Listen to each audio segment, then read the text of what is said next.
Hello guys, today we will talk about how to fix or how to solve the problem of PatPat. We click on settings,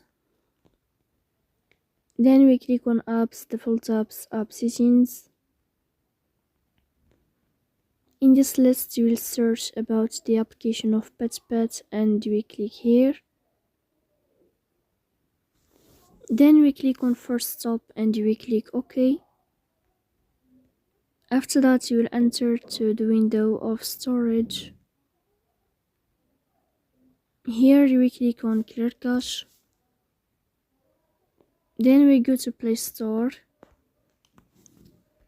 You will search about the application of PatPat. Then you will uninstall your app and you will install it again. So please don't forget to support us by like and subscribe. See you next time and thank you for your watching.